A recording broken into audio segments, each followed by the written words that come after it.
Lockdown से कितनी छूट छत्तीसगढ़ में, क्या हाल है?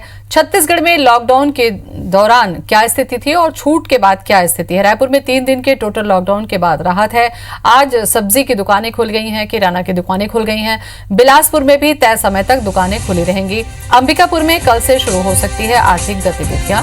कुछ दफ्तरों में भी सोशल डिस्टेंसिंग के साथ काम शुरू होगा।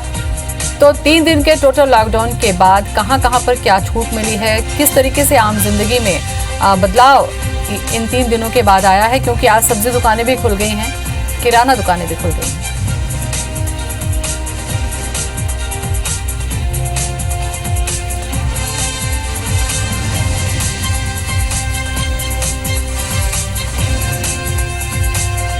चले तो तीनों जगह की स्थिति हम देख लेते हैं। हमारे साथ में तीनों जगहों से अलग अलग संवाददाता जुड़ रहे हैं। रायपुर से हमारे साथ में जुड़ रहे हैं हमारे संवाददाता, और रायपुर से राजेश मिश्रा हमारे साथ में है, अंबिकापुर से अभिषेक सोनी हमारे साथ में होंगे और बिलासपुर से जितेंद्र हमारे साथ में। सबसे पहले राजधानी का ही रुख कर लें। राजेश, जैसा कि आज हमने देखा कि 3 दिन का टोटल लॉकडाउन जब वो खत्म हुआ, आज जब हम ऑफिस के लिए निकले तो हमने देखा काफी चहल पहल थी, सब्जी बाजारों में रौनक भी थोड़ी सी देखने को मिली।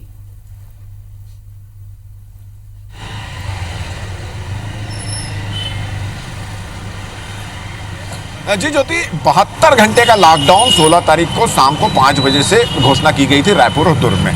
72 घंटे का लॉकडाउन 19 तारीख मतलब कल शाम को 5 बजे लॉकडाउन खुल गया। शाम के समय तो इक्का दुक्का लोग नजर आए, फिर भी लोग तफरी करने निकल चुके थे। पुलिस उनके खिलाफ सख्ती से कार्रवाई कर रही थी, मगर आज सुबह जो है लोग बहुत मतलब लोगों की भीड़ जो है वो सड़कों पर उमड़ी नजर आई।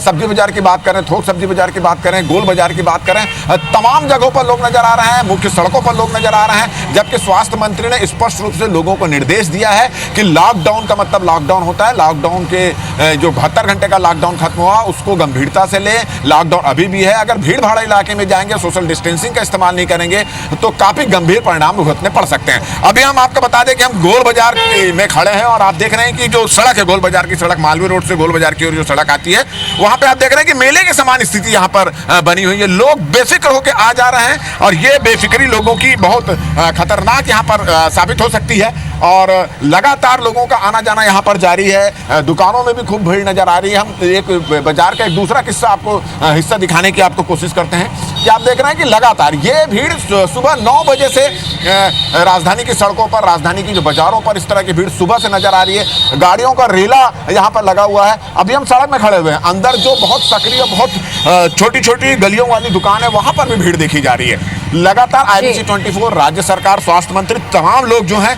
वो लोगों से अनुरोध कर रहे हैं कि लॉकडाउन मुझे लगता है कि 3 दिन का टोटल लॉकडाउन था, लोगों ने समझा कि ये 3 दिन का जो टोटल लॉकडाउन खत्म हुआ इसका मतलब लॉकडाउन खत्म हो चुका है, और उसी के कारण ये तस्वीरें जो है वो सामने आ रही है। जितेंद्र बिलासपुर से हमारे साथ में जुड़े हुए हैं। जितेंद्र, क्या रायपुर राजधानी की जो तस्वीर राजेश ने दिखाई, क्या वैसी ही स्थिति बिलासपुर की भी है क्या आज? देखिए, बिलासपुर में क्योंकि जब से लॉकडाउन शुरू हुआ है उसके बाद प्रशासन ने अतिरिक्त यहाँ पर कोई छूट नहीं दी है। लगातार जो लॉकडाउन चल रहा है वही यहाँ पर आगे भी जारी है। जिस तरह से लगातार लॉकडाउन में ये जरूर देखा जा रहा था कि शुरुआत में लोग यहाँ पर लॉकडाउन का उल्लंघन कर रहे थे, बड़ी संख्या में बाहर निकल रहे थे, लेकिन उसके बाद जब प्रशासन सख्त हुआ और जब समयावधि तय कर दी प्रशासन ने, क्योंकि सुबह का यहाँ समय तय किया गया है 7 बजे से 12 बजे तक ही यहाँ पर जो किराना का सामान है, दूध डेयरी का सामान है, इसके लिए लोग निकल सकते हैं घर से बाहर। उसके बाद टोटल बिलासपुर लॉकडाउन रहता है। शाम को जरूर 1 घंटे यहाँ पर डेयरी के लिए छूट दी गई है।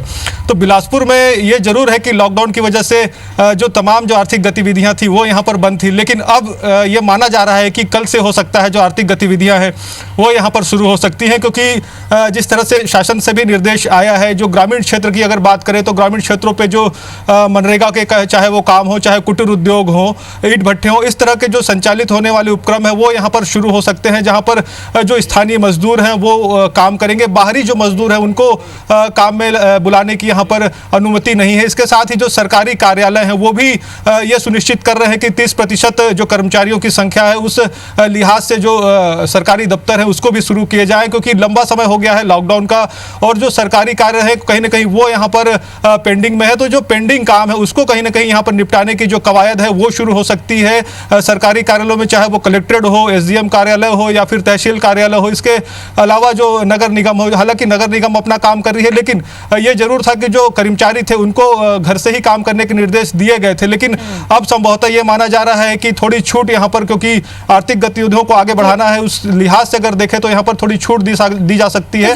सरकारी दफ्तर जो है वो यहाँ पर कल खुल सकते हैं, और लेकिन ये भी निर्देश है कि कुल मिलाकर स्थिति जो है वो नियंत्रण में है। लॉकडाउन को अब लोग गंभीरता से ले रहे हैं। राजेश, यहाँ पर अगर राजधानी में हम देखें, जो 72 घंटे का जो टोटल लॉकडाउन था, क्या उसके खत्म होने के बाद लोगों ने इसको गंभीरता से लेना खत्म कर दिया कि अब तो ये गंभीरता वाली स्थिति खत्म हो चुकी है?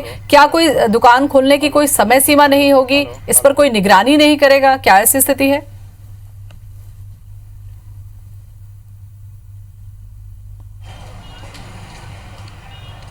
देखिए ज्योति, मैं पहले भी बताया था आपको कि 72 घंटे का लॉकडाउन था। उस समय लोग संयम में थे। कल शाम को 5 बजे जैसे ही लॉकडाउन खत्म हुआ, लोग घर से बाहर निकले, इक्का दुक्का निकले, ज़्यादा भीड़ नहीं थी। पुलिस ने मुस्तैद थे, पुलिस चौक चौराहा पे उनको सबको वापस किया। मगर लोगों के दिमाग में बात बैठ गई थी कि अब 19 तारीख के शाम को 5 बजे तक लॉकडाउन था, वो खत्म हो चुका है। अब 20 तारीख के बाद स्थिति नॉर्मल हो जाएगी, और यही वजह है कि राजधानी की सड़कों पर भीड़ नजर आ रही। जबकि सीधा सीधा ये निर्देश है, गाइडलाइन है कि 3 मई तक लॉकडाउन है, और लॉकडाउन के दौरान सुबह 9 बजे से लेकर 3 बजे तक जरूरी जो सामान है, जैसे सब्जी हुआ, फल हुआ, पशु आहार की चीजें हुई है, दवाई की दुकान हुई है, साग सब्जी की दुकान है, थोक किराना की दुकान है, ये तमाम दुकानें खुले रहेंगी। डिपार्टमेंटल स्टोर खुले रहेंगे, और सुबह से लेकर 3 बजे तक रहेंगे। और इसमें भी सोशल डिस्टेंसिंग का इस्तेमाल करना है। एक गाड़ी में लोग जाएगा, बहुत जरूरी सामान हो तो बाहर निकले। कार में जा रहा है तो कार में भी एक आदमी जाएगा, मगर इसका कोई ध्यान नहीं दिया जा रहा है। इस पर सख्त स्थिति है, मुझे लगता है ये तस्वीर दिखाने के बाद में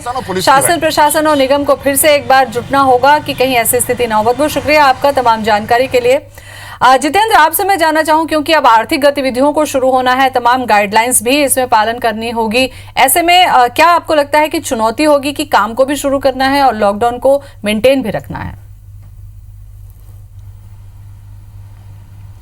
देखिए, निश्चित तौर पर चुनौती होगी। जिस तरह से लॉकडाउन अगर मेंटेन करके अगर चलना है और काम को भी आगे जारी रखना है, तो निश्चित तौर पर यहाँ पर परेशानी हो सकती है। कि हालांकि ये जरूर है कि प्रशासन इस पर सतर्कता बरत रहा है, क्योंकि कई जो ये देखा जा रहा है जो निर्देश जारी किए जाने वाले हैं, उसमें ये जरूर सुनिश्चित किया जा रहा है कि जो औद्योगिक क्षेत्र है वहाँ पर भी अगर काम शुरू होते हैं तो मिनिमम स्टाफ के, मिनिमम कर्मचारियों के, श्रमिकों के जरिए वो काम हो, और जो श्रमिक हो वो स्थानीय हो, बाहर से श्रमिक ना बुलाए जाए। ये निर्देश जरूर यहाँ पर सुनिश्चित करने के लिए कहा जा रहा है। इसी तरह से ग्रामीण क्षेत्रों पे भी, चाहे वो मनरेगा का काम हो या फिर दूसरे जो कुटीर उद्योग के काम हो, इस पर भी ये सुनिश्चित करने के निर्देश दिए जा रहे हैं कि मिनिमम जो श्रमिक हो वो काम करें, और कोशिश ये की जाए कि जो मशीनरी है, जहां पर मशीन से ज्यादातर काम होने हैं, वो काम किए जाए, जहां पर श्रमिकों की संख्या कम हो, ऐसे काम को यहाँ पर संचालित किया जाए। इसी तरह से रेलवे की अगर बात करें तो रेलवे भी ये कोशिश कर रहा है, क्योंकि रेलवे जरूर लॉकडाउन के कारण पूरा बंद है, लेकिन जो दफ्तर हैं वो जरूर खुल रहे हैं, अधिकारी पहुंच रहे हैं। लेकिन अब ये भी निर्देश दिया गया है कि रेलवे भी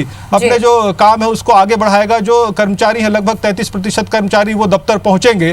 तो निश्चित तौर पर प्रशासन के सामने एक चुनौती भी होगी, क्योंकि जिस तरह से लॉकडाउन में अभी तक लोगों ने संयम बरता है। क्योंकि जो तस्वीर हमने रायपुर में देखी, बिल्कुल जितेंद्र, जो तस्वीर हमने रायपुर में देखी, अगर लॉकडाउन पूरा खत्म कर दिया जाए, आर्थिक गतिविधि को तेज कर दिया जाए, तो बहुत मुश्किल हो सकती है। अभिषेक हमारे साथ में जुड़ चुके हैं अंबिकापुर से। अभिषेक, महामाया की नगरी अंबिकापुर में क्या स्थिति है लॉकडाउन की, क्या तैयारियां हैं?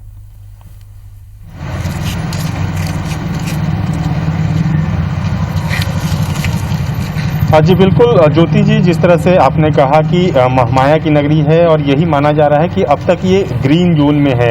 अब तक जो 87 सैंपल यहाँ से गए हुए थे, जिसकी 63 की रिपोर्ट आ गई है, और सभी निगेटिव हैं। जो शेष रिपोर्टें हैं वो भी स्वास्थ्य विभाग का कहना है कि वो भी निगेटिव ही होंगी। हालांकि जो प्रशासनिक महकमा है वो अपनी पूरी तैयारी में है। क्वारंटाइन सेंटर तैयार कर लिए गए हैं, कोविड हॉस्पिटल तैयार है, जहाँ पर अगर कोई आपात स्थिति होती है तो उससे निपटा जा सके। खासतौर पर बात करें कि 20 तारीख का जो इंतजार था सभी लोग कर रहे थे, ये माना जा रहा था कि सरगुजा जो है वो ग्रीन जोन में है, इसलिए यहाँ पर काफ़ी राहत मिल सकती है।